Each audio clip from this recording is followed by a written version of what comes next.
Business connection को लेके कुछ एडिशनल डिस्कशन है, वो एडिशनल डिस्कशन देखिए। ले आओ मेरे को फ्रेम में वापस। In the past 1 to 2 years business connection के टॉपिक में कुछ एडिशंस गवर्नमेंट ने किए हैं। ये जो एडिशंस है ना, इनका प्रॉपर इंप्लीमेंटेशन अभी तरीके से हो नहीं पाया, बट आपके आईसीआई के स्टडी मटेरियल में ये दिया गया है, तो आपको इसे तरीके से पढ़ना पड़ेगा। You have to study it, you do not have an option to leave it. So business connection का टॉपिक क्या होता है, वो टॉपिक आपको ऑलरेडी पता है, आपने मेरे साथ पढ़ लिया बिजनेस कनेक्शन का टॉपिक। इस टॉपिक में फिलहाल जो नए एडिशंस मेरे को कराने हैं, उसमें जो पुराने टॉपिक का बेस मेरे को चाहिए, वो बेस मैंने यहां पे वापस रिप्रोड्यूस किया हुआ है। Business connection shall include any business activity carried out through a person acting on behalf of the non-resident. Business connection shall include any activity, any business activity which is carried out through a person acting on behalf of the non-resident. Business connection would exist if any non-resident has business outside India, but he has an agent in India who habitually secures orders in India for the non-resident, or who habitually maintains stocks of goods in India from which he regularly delivers goods to buyers on behalf of the non-resident, or habitually exercises in India an authority to conclude contracts on behalf of the non-resident, or habitually concludes contract, or habitually plays the principal role leading to conclusion of that contracts by the non-resident, and the contracts are in the name of the non-resident, involve transfer of ownership of any property owned by the non-resident, or granting of the right to use any property owned by the non-resident, or are for provision of services by the non-resident. तो ये जितना भी content है, ये content आपके लिए कोई नया कंटेंट नहीं है। ये कंटेंट हम कल की क्लास में भी देख चुके थे कि अगर एक नॉन रेजिडेंट ने इंडिया में एजेंट अपॉइंट किया है, जो एजेंट इसके बिहाफ पे हैबिचुअली नंबर 1 कस्टमर के साथ कॉन्ट्रैक्ट्स कंक्लूड करता है, नंबर 2 कस्टमर से ऑर्डर सिक्योर करता है, नंबर 3 स्टॉक मेंटेन करता है, और स्टॉक से गुड्स कस्टमर को सप्लाई करता है। तो जो ये इंट्रो पैरा है, वो इंट्रो पैरा आपके लिए कोई नई चीज नहीं है। ये इंट्रो पैरा आपने ऑलरेडी पढ़ा हुआ है। You have already studied this intro para before. So business connection shall include any business activity which is carried out through a person acting on behalf of the non-resident. Business connection would exist if any non-resident has business outside India, but he has an agent in India who, number 1, habitually secures orders on behalf of the non-resident, habitually concludes contracts on behalf of the non-resident, and habitually maintains stock, and उस stock में से सामान customer को supply किया जाता है। ये चीज आपको पता है कि जहां पे बिजनेस कनेक्शन होगा, ऐसा नहीं है कि आपकी सारी इनकम पे इंडिया में टैक्स रखवा लिया जाएगा। नहीं, अगर बिजनेस कनेक्शन होगा तो आपसे कौन सी इनकम पे इंडिया में टैक्स रखवाया जाएगा? आपसे उस इनकम पे इंडिया में टैक्स रखवाया जाएगा जो आपने इंडिया से कमाई है। So in any of the above situations, only so much of income as is attributable to the operations carried out in India shall be deemed to accrue or rise in India. In the above situation, only so much of income as is attributable to the operations carried out in India shall be deemed to accrue or rise in India. तो once again, ये basic law आपने कल मेरे साथ देखा हुआ है कि अगर नॉन रेजिडेंट ने इंडिया में एक एजेंट अपॉइंट किया है जो इसके बिहाफ पे नंबर 1 ऑर्डर सिक्योर करता है, नंबर 2 स्टॉक मेंटेन करता है, उसमें से सामान कस्टमर को सप्लाई करता है, एंड नंबर 3 कस्टमर के साथ कॉन्ट्रैक्ट कंक्लूड करता है, तो माना जाएगा नॉन रेजिडेंट का इंडिया में क्या है? बिजनेस कनेक्शन है। और एक बार इंडिया में बिजनेस कनेक्शन एस्टैब्लिश हो जाता है, तो सीधी सी बात है, जिन एक्टिविटीज को आपने इंडिया से कैरी आउट किया है, जो इंडियन ऑपरेशंस है, उनसे जो आपकी इनकम है, उस पर आपको इंडिया में टैक्स देना पड़ेगा। अब इसके बाद आती है आगे एडिशनल कहानी। ये वो कहानी है जो आपने भी नहीं पढ़ी हो। ये नई पॉइंट्स आपके लिए, पढ़ो एक बार इन्हें, देखो आपको समझ आता है ये कंटेंट। स्क्रीन फुल कर दो। As per the above discussion, business connection is established where the person acting on behalf of the non-resident habitually secures orders in India, mainly or wholly for the non-resident. As per the above discussion, business connection is established where the person acting on behalf of the non-resident habitually secures orders in India, mainly or wholly for the non-resident. Further, there may be situations when the person acting on behalf of the non-resident one secures orders for other non-residents, that is non-resident two.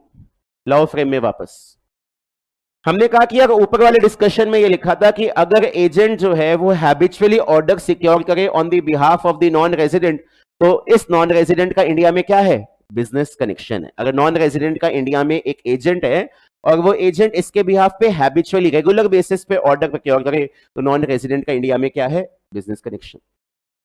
अब मैं कह रहा हूं मानो non resident one का agent है और वो नॉन रेजिडेंट वन का जो एजेंट है वो नॉन रेजिडेंट वन के बिहाफ पे तो गुड्स के लिए ऑर्डर रेगुलरली प्रोक्योर करता है, लेकिन कल को ये नॉन रेजिडेंट टू के लिए भी ऑर्डर ले, तो क्या नॉन रेजिडेंट टू का भी ये एजेंट है? क्या नॉन रेजिडेंट टू का भी बिजनेस कनेक्शन है?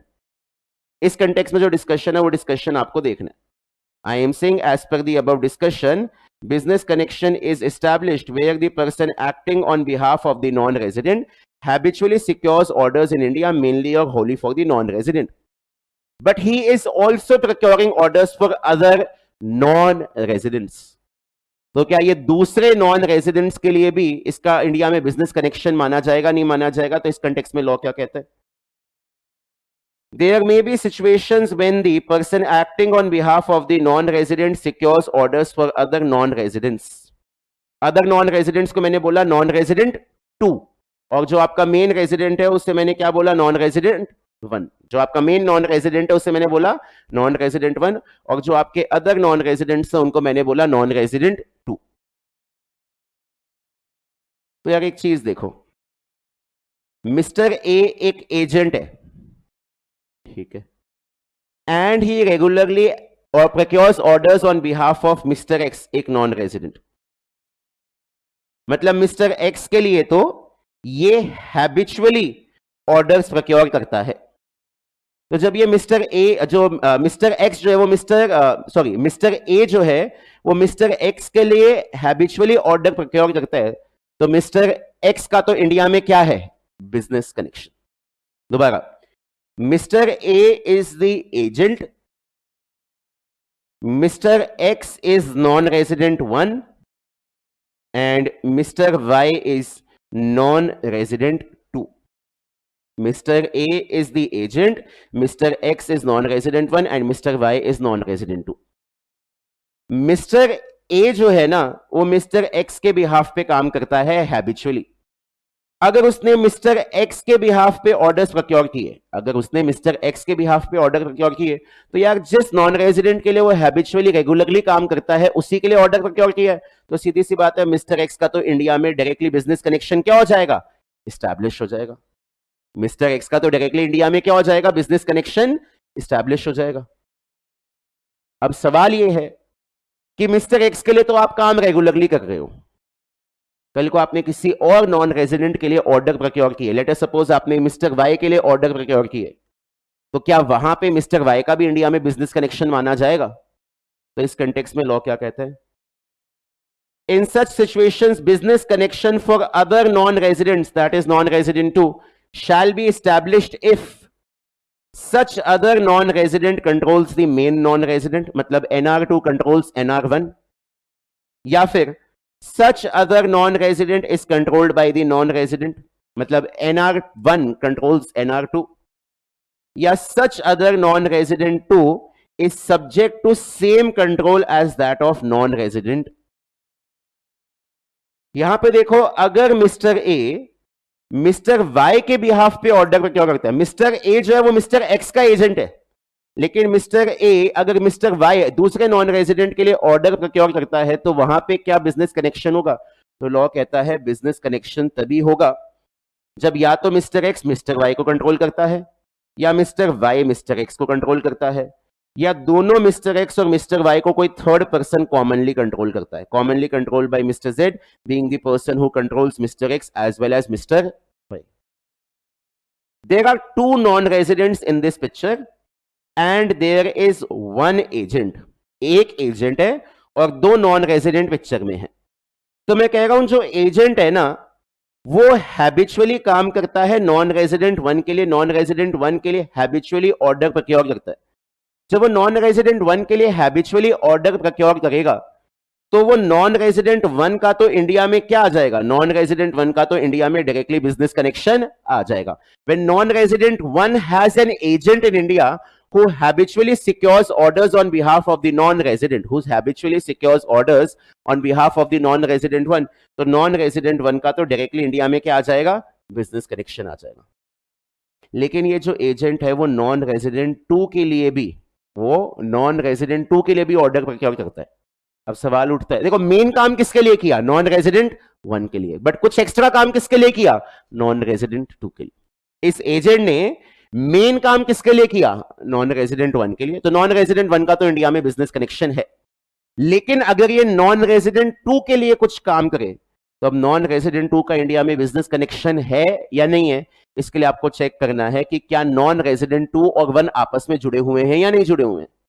अगर non resident one non resident two को कंट्रोल करता है या non resident two non resident one को कंट्रोल करता है, example they are both holding and subsidiary companies, या ऐसा है कि नॉन रेजिडेंट वन और नॉन रेजिडेंट टू को कोई और कंट्रोल करता है कॉमनली. आपने कॉमन सब्सिडियरी कंपनीज का पॉइंट सुना हुआ है. जैसे मानो अगर मैं कहता हूं एक कंपनी है एम लिमिटेड, ठीक है, और एक कंपनी है एन लिमिटेड और एक कंपनी है पी लिमिटेड. एम लिमिटेड के पास 60% शेयर होल्डिंग है एन लिमिटेड की और इसके पास 70% शेयर होल्डिंग है पी लिमिटेड की. तो मैं कहता हूं एम लिमिटेड और एन लिमिटेड आपस में क्या है, होल्डिंग और सब्सिडियरी. एम और पी लिमिटेड भी आपस में क्या है, होल्डिंग और सब्सिडियरी. एम लिमिटेड एन को कंट्रोल करती है, एन लिमिटेड का कंट्रोल किसके पास है, एम के पास है. और पता है एन लिमिटेड और पी लिमिटेड को क्या बोला जाता है, कॉमन सब्सिडरीज. वाई, बिकॉज इन दोनों का कंट्रोल किसके पास है, एम लिमिटेड के पास है.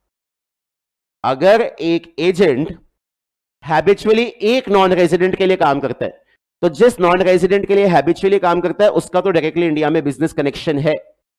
लेकिन अगर किसी दूसरे नॉन रेजिडेंट के लिए भी काम हुआ है तो बिजनेस कनेक्शन वहां पे भी आ जाएगा. अगर नॉन रेजिडेंट टू पे या तो वन का कंट्रोल है या वन पे टू का कंट्रोल है या वन और टू दोनों पे किसी थर्ड पर्सन का कॉमन कंट्रोल है. देखो यार, अगर ये कंट्रोल वाली बातें आएंगी तभी तो मैं कहूंगा नॉन रेजिडेंट वन और नॉन रेजिडेंट टू आपस में किसी ना किसी तरह से जुड़े हुए हैं. और जब वो जुड़े हुए हैं तो अगर एजेंट ने वन के लिए काम किया, वन का बिजनेस कनेक्शन है, तो जब टू के लिए काम किया तो टू का भी बिजनेस कनेक्शन होना चाहिए. अगर नॉन रेजिडेंट टू का नॉन रेजिडेंट वन से कोई भी लेना देना नहीं है और एजेंट जो है वो नॉन रेजिडेंट वन के लिए तो हैबिचुअली काम करता है लेकिन नॉन रेजिडेंट टू के लिए उसने ओकेजनल बेसिस पे कोई काम कर दिया, तो सिर्फ नॉन रेजिडेंट वन का इंडिया में बिजनेस कनेक्शन स्टैब्लिश होगा, नॉन रेजिडेंट टू का इंडिया में बिजनेस कनेक्शन स्टैब्लिश नहीं होगा. So once again, if an agent is doing work for two non residents जिनमें से एक के लिए वो हैबिचुअली काम करता है, तो जिसके लिए वो हैबिचुअली काम करता है नॉन रेजिडेंट वन, जिसके लिए वो हैबिचुअली काम करता है उसका तो डायरेक्टली इंडिया में बिजनेस कनेक्शन एस्टैब्लिश हो जाएगा. लेकिन जिसके लिए वो हैबिचुअली काम नहीं करता, दूसरे नॉन रेजिडेंट का इंडिया में बिजनेस कनेक्शन तभी एस्टैब्लिश होगा जब वन और टू में आपस में कुछ लिंक है, या तो वन टू को कंट्रोल करता है या टू वन को कंट्रोल करता है या वन और टू पे कोई third person common control exercise करता है. मतलब अगर मानो होल्ड, अगर आप सब्सिडरी के मेन एजेंट हो और आपने होल्डिंग के लिए कुछ काम कर दिया तो होल्डिंग का भी बिजनेस कनेक्शन आ जाएगा. कल को आप होल्डिंग के मेन एजेंट हो और आपने सब्सिडरी के लिए कुछ काम कर दिया तो सब्सिडरी का भी इंडिया में बिजनेस कनेक्शन आ जाएगा. कल को अगर आप एक कॉमन सब्सिडरी के लिए काम करते हो और आपने दूसरे कॉमन सब्सिडरी के लिए भी थोड़ा सा काम कर दिया तो दूसरी कॉमन सब्सिडरी का भी इंडिया में क्या आ जाएगा, बिजनेस कनेक्शन आ जाएगा. सो ये जो डायग्राम है, इस डायग्राम से आपको कंप्लीट क्लैरिटी आ जानी चाहिए. मिस्टर ए एजेंट है, mister X non resident one है, mister Y non resident two है, और जो मिस्टर ए है वो किसके बिहाफ पे काम करता है, mister X non resident one के बिहाफ पे काम करता है. तो अगर उसने नॉन रेजिडेंट वन के लिए मिस्टर एक्स के लिए कोई ऑर्डर प्रोक्योर किया तो ये तो डायरेक्टली बिजनेस कनेक्शन मान लिया जाएगा, बिकॉज वो काम डायरेक्टली करता ही मिस्टर एक्स के लिए है, हैबिचुअली काम होता ही मिस्टर एक्स के लिए. लेकिन अगर इसने काम मिस्टर एक्स के लिए नहीं किया, मिस्टर वाई के लिए काम किया, तो मिस्टर वाई के लिए बिजनेस कनेक्शन तभी आएगा जब मिस्टर एक्स और मिस्टर वाई में आपस में रिलेशन है. मतलब मिस्टर एक्स वाई को कंट्रोल करता है, वाई एक्स को कंट्रोल करता है, या एक्स और वाई दोनों पे कोई थर्ड पर्सन अपना कंट्रोल एक्सरसाइज करता है. ठीक है जी। Last, agents having independent status they are not included in business connection. जिन एजेंट्स का इंडिपेंडेंट स्टेटस है उनको बिजनेस कनेक्शन में आप इंक्लूड नहीं करोगे। मतलब यार किसी पर्सन का काम ही है कि वो रेगुलर बेसिस पे ब्रोकरेज का या कमीशन का काम करता है, लोगों को आपस में कनेक्ट करवाता है, ऑर्डर्स वगैरह करता है, उसका मेन काम ही यही है। पढ़ो यहां पे क्या लिखा है।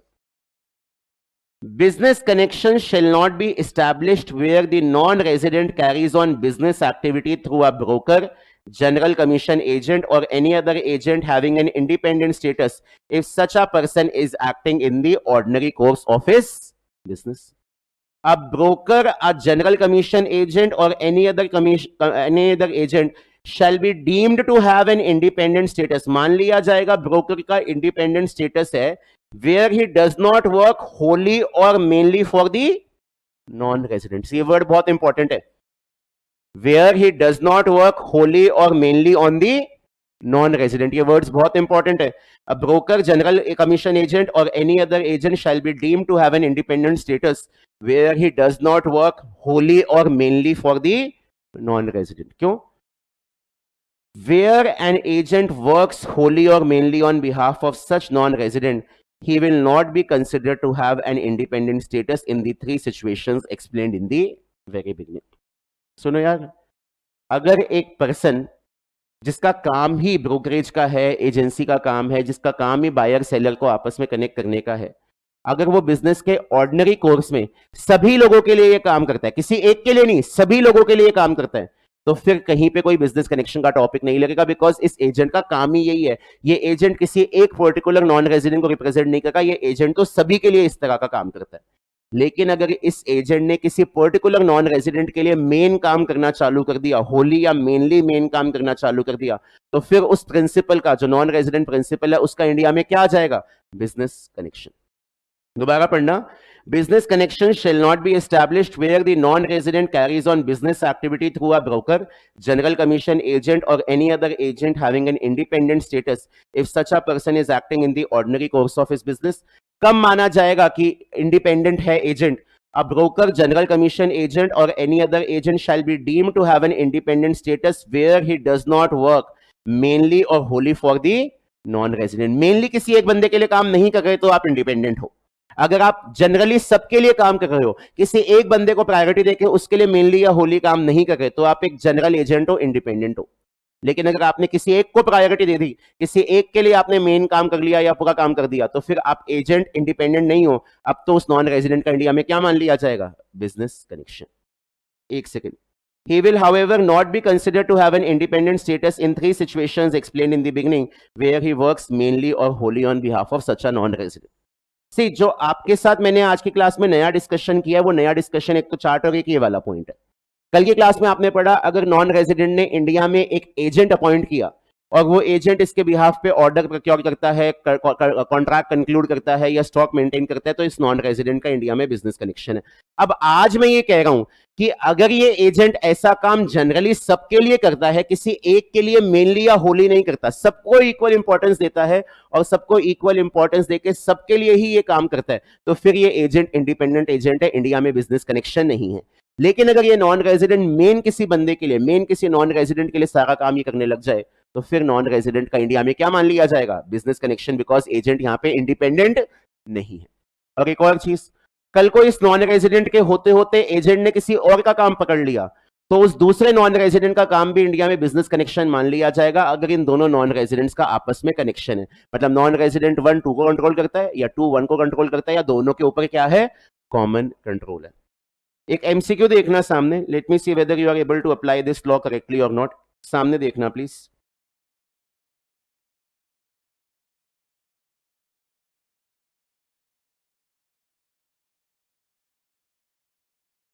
ये 50th वाला जो एमसीक्यू है वो देखना, फुल कर दो स्क्रीन। 50th एमसीक्यू सामने।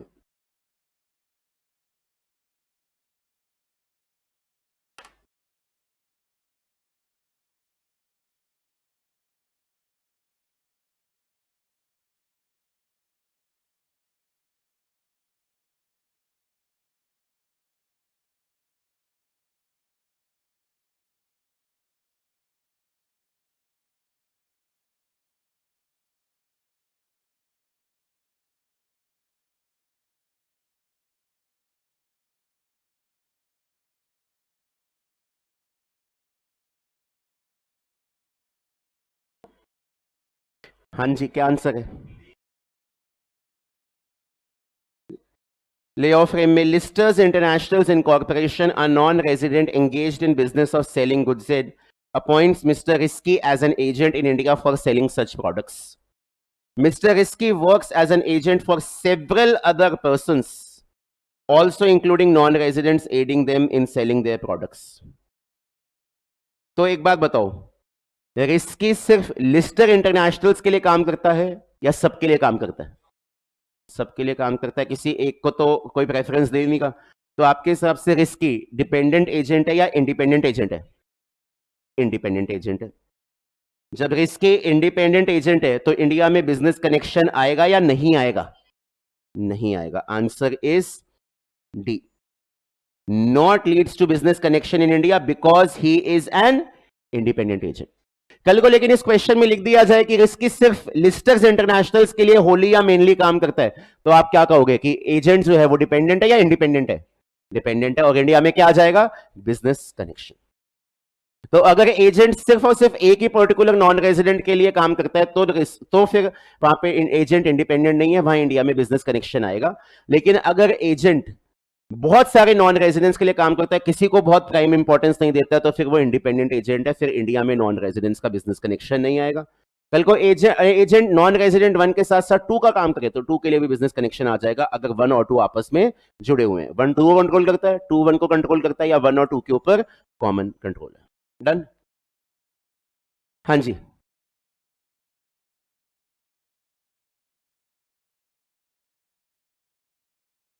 कोई डिफरेंस है? It says leads to business connection in India as he is not an independent agent, leads to business connection in India as he is an independent agent. Basically 4 अगर मेरे को option बनाने हैं तो एक जगह पे बोला बिजनेस कनेक्शन नहीं है, इंडिपेंडेंट है, एक जगह पे बिजनेस कनेक्शन है, इंडिपेंडेंट है। तो इसी तरह से वो 4 परमुटेशन कॉम्बिनेशन बनाए हुए हैं। Just because some option is given it does not mean कि वो कोई लॉजिकल या रीजनेबल बात कर रहा है, वो एब्सर्ड बात भी कह सकते हैं।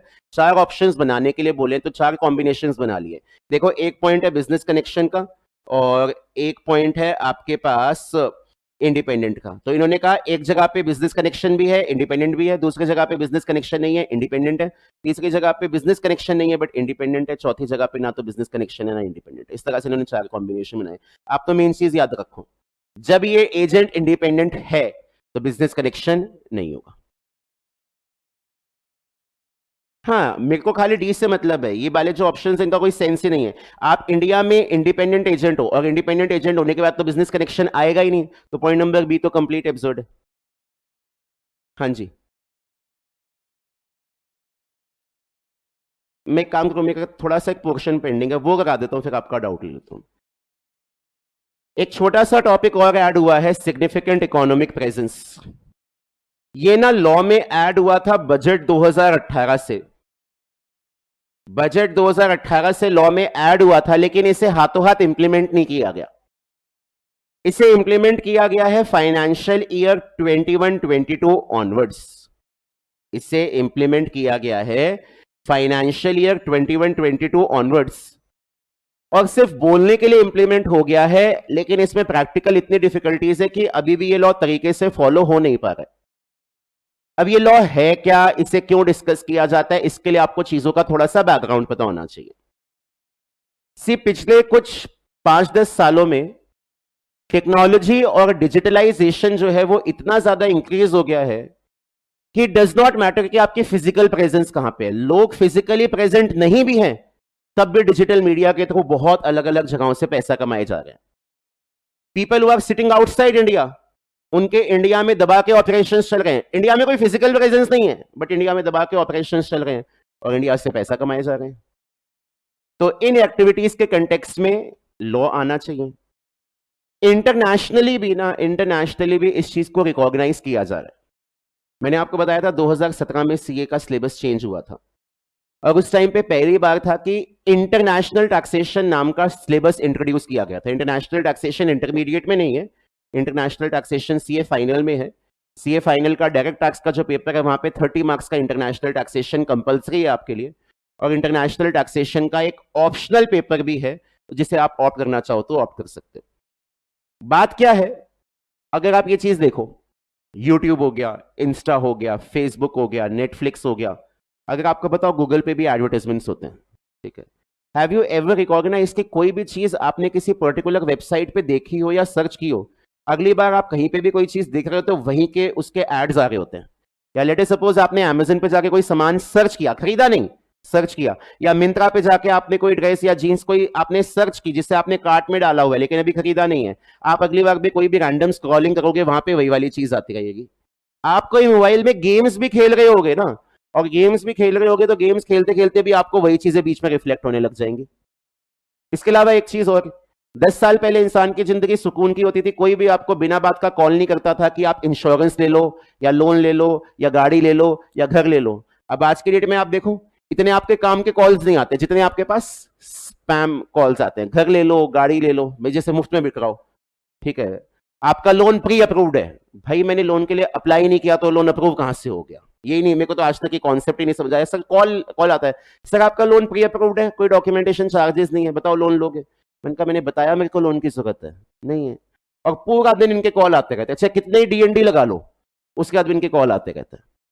बात क्या है, टेक्नोलॉजी की वजह से बहुत एडवांसमेंट हुआ और इंटरनेशनली कंट्रीज इस चीज को रिकॉग्नाइज करती है। इंटरनेशनली एक ऑर्गेनाइजेशन बनी हुई है OECD, organisation of economic cooperation and development. इन लोगों पे इंडिया भी इसकी एक मेंबर है, और इस ऑर्गेनाइजेशन का पर्पस है कि जो ये ट्रांजैक्शंस इंटरनेशनली हो रही हैं अलग अलग जगहों पे, इसको टैक्स करने का एक जस्टिफाइबल अप्रोच निकाली जाए। अब आप एक चीज देखो ना, नेटफ्लिक्स पे अलग अलग मूवीज हैं, इंडियन मूवीज भी हैं, फॉरेन मूवीज भी है, और उसका सब्सक्राइबर बेस भी ऑल ओवर द वर्ल्ड है। अब कहां टैक्स किया जाए, कितना टैक्स किया जाए, ये देखना बहुत इंपॉर्टेंट है। इसकी तरह से आप एक और चीज देखो, आपको पता है आप इंस्टाग्राम पे या फेसबुक पे या यूट्यूब पे डिजिटल मार्केटिंग का पैसा लगा के अपने बिजनेस को क्या कर सकते हो, प्रमोट कर सकते हो।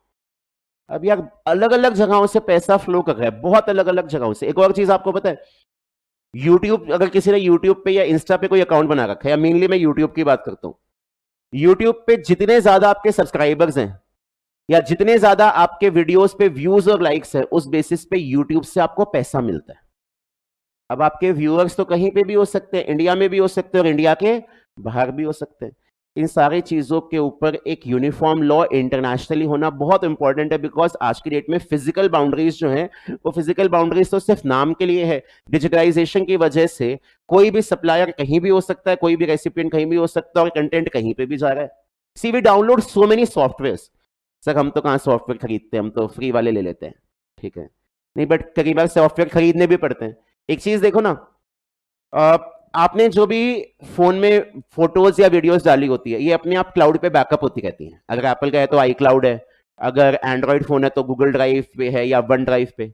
और फिर बाद में पता चलता है वहां पे आपकी स्टोरेज स्पेस कम होती जाती है, तो फिर बोला जाता है एडिशनल स्टोरेज खरीदो, purchase additional storage. Cloud computing आपने सुनी होगी, क्लाउड के ऊपर डेटा स्टोर हो सकता है, सारा क्लाउड पे डेटा एक्सेस हो सकता है।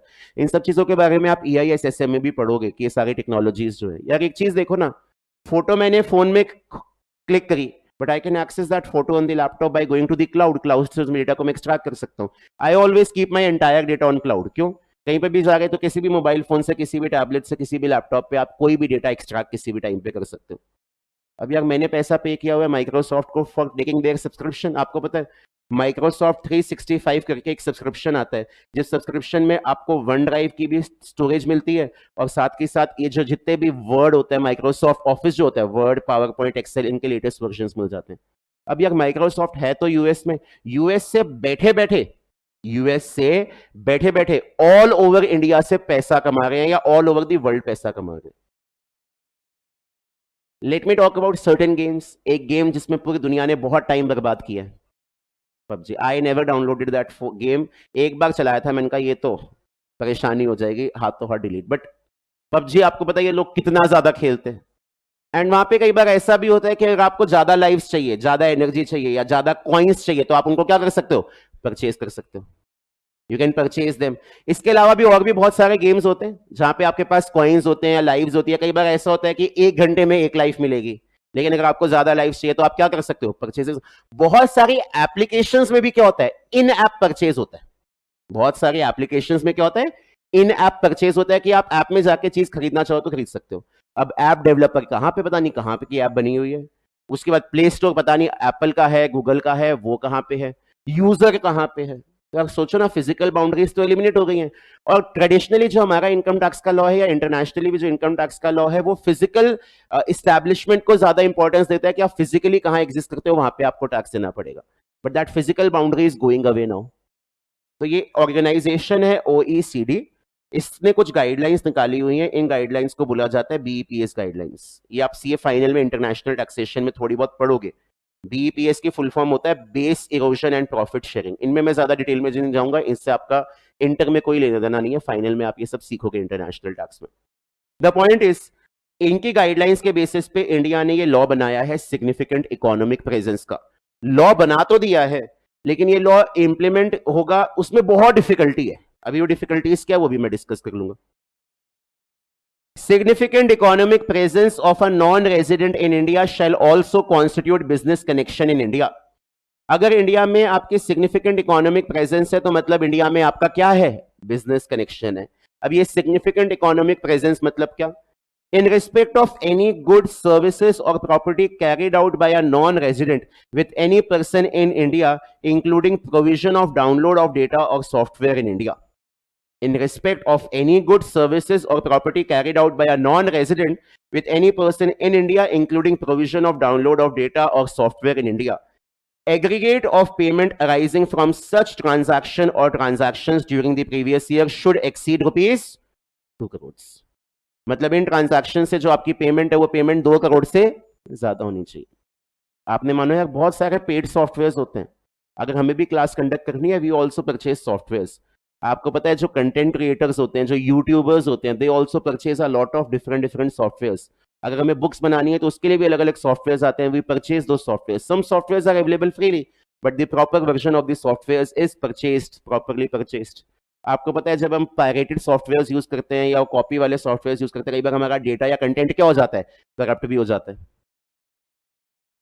तो नंबर 1, अगर कोई भी पर्सन गुड्स, सर्विसेज या प्रॉपर्टी प्रोवाइड कर रहा है and the transaction is carried out by a non resident with any person in India, तो उसका significant economic presence SEP India में माना जाएगा अगर एग्रीगेट पेमेंट 2 करोड़ से ज्यादा है।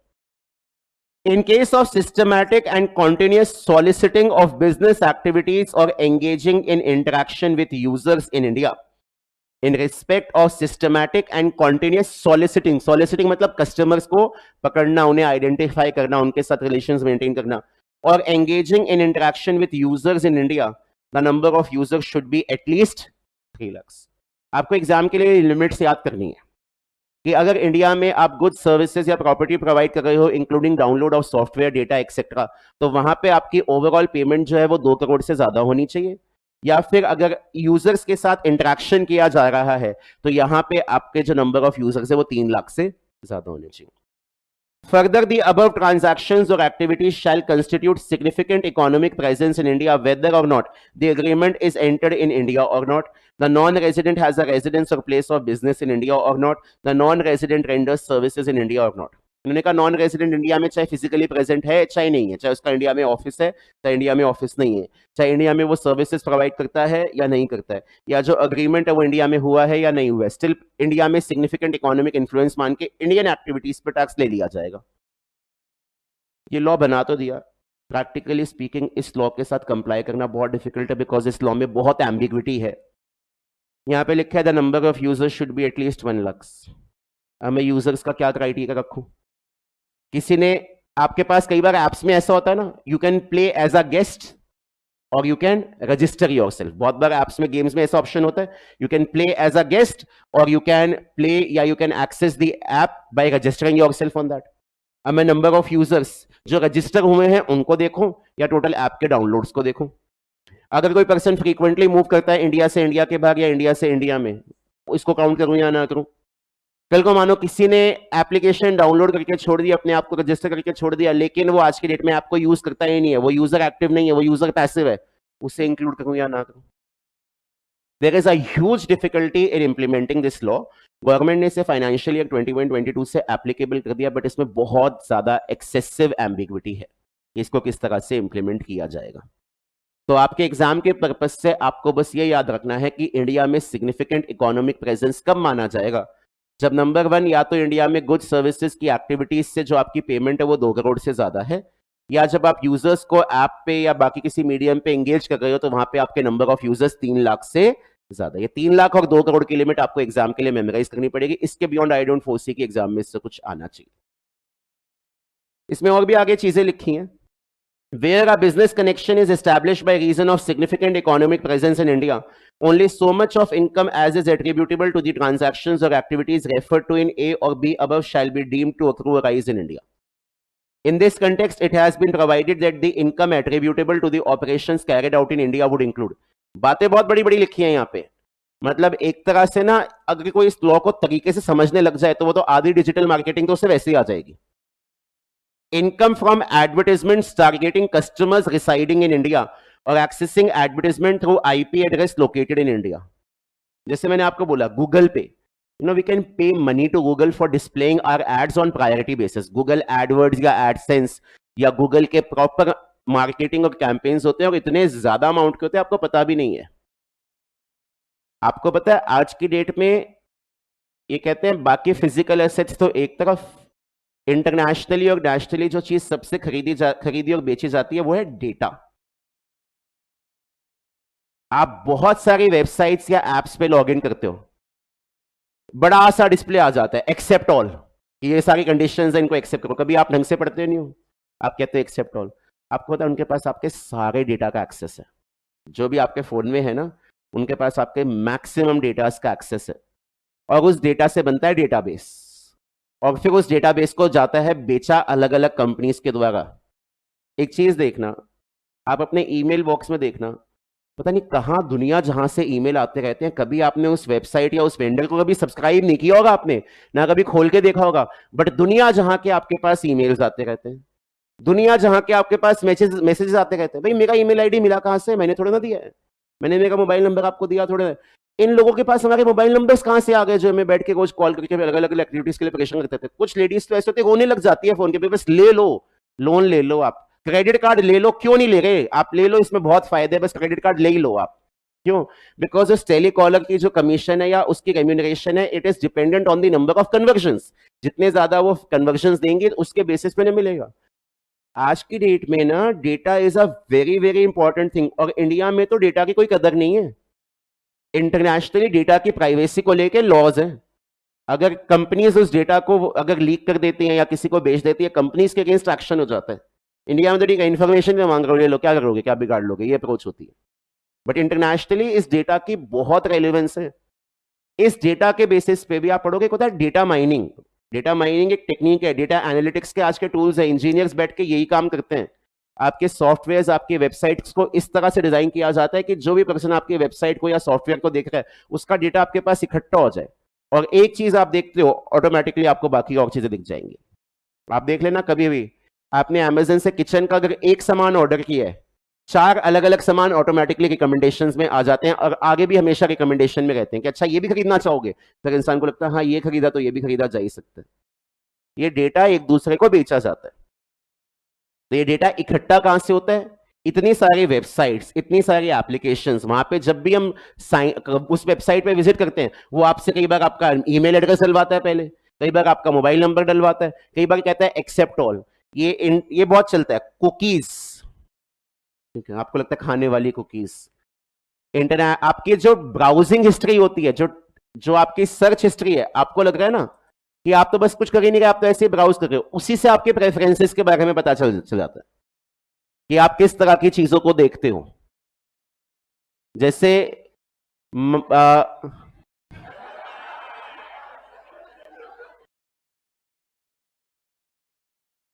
I meant what kind of interest do you have in terms of shows, in terms of songs, in terms of websites that you visit, in terms of products that you purchase। ठीक है, दिमाग तो आपका खराब ही है, ठीक है। तो जो आपकी ब्राउजिंग हिस्ट्री होती है ना, उस ब्राउजिंग हिस्ट्री के बेसिस पे उसी तरह के प्रोडक्ट्स को आपके पास टारगेट किया जाता है। एक जैसे एक ऐप है जिसपे आजकल लड़कियां बड़ी शॉपिंग करने लग गई है, ऑर्गेनिक करके कपड़े हैं। एक बार कोई उसे खोल के देख ले, उसके बाद रेगुलर बेसिस पे वहीं से वापस नोटिफिकेशंस आने लग जाती है, अच्छा हमारे पास ये सामान भी, ये भी चाहिए। मिंत्रा के साथ भी सेम चीज देख लीजिएगा। So the point is marketing has moved from a digital sense from a physical sense to a digital sense, और इसीलिए डेटा के ऊपर बहुत कहानी है। यही चीज इन्होंने यहां पे लिखी है। In this context, it has been provided that income attributable to the operations carrying out in India would include income from advertisements targeting customers residing in India or accessing advertisement through internet protocol address located in India, income from sale of data collected from persons residing in India or using IPA located in India, income from sale of goods and services using data collected from persons residing in India or using IPA located in India. Data को खरीदा बेचा गया, या data को खरीदने के बाद उस डेटा के बेसिस पे बाद में आपने गुड्स या सर्विसेज को प्रोवाइड किया। तो ये सब बोलने में, कहने में बहुत अच्छा लगता है कि इंडिया में ये लॉ आ गया। इसको प्रैक्टिकली कैसे इंप्लीमेंट करोगे, कैसे किसी ऐप वाले का यूजर बेस चेक करोगे, वो कहां तो आपको तरीके से बताएगा। अगर उसने नहीं बताया तो उसको ट्रैक करने का क्या तरीका है? भाई जो ऐप डेवलपर है उसी के पास तो अपना यूजर बेस का डेटा होगा, और किसी के पास थोड़ी ना होगा। तो गवर्नमेंट ने ये लॉ बना के भी छोड़ दिया है, लेकिन इसमें बहुत एम्बिग्विटी है, इसमें प्रैक्टिकली बहुत डिफिकल्टी है इसको इंप्लीमेंट करने में। इस पूरे डॉक्यूमेंट को मैं आपको टेलीग्राम चैनल पे अवेलेबल करा दूंगा, वहां से आप इस डॉक्यूमेंट को देख सकते हो। इस डॉक्यूमेंट में से मैं क्या एक्सपेक्ट करता हूं कि आप याद रखोगे। नंबर 1, एक तो ये पॉइंट याद रखोगे कि अगर जो एजेंट है वो सबके लिए काम करता है, तो वो एजेंट जो है वो क्या है? इंडिपेंडेंट एजेंट है, और जहां पे एजेंट इंडिपेंडेंट होगा वहां पे बिजनेस कनेक्शन एग्जिस्ट नहीं करेगा।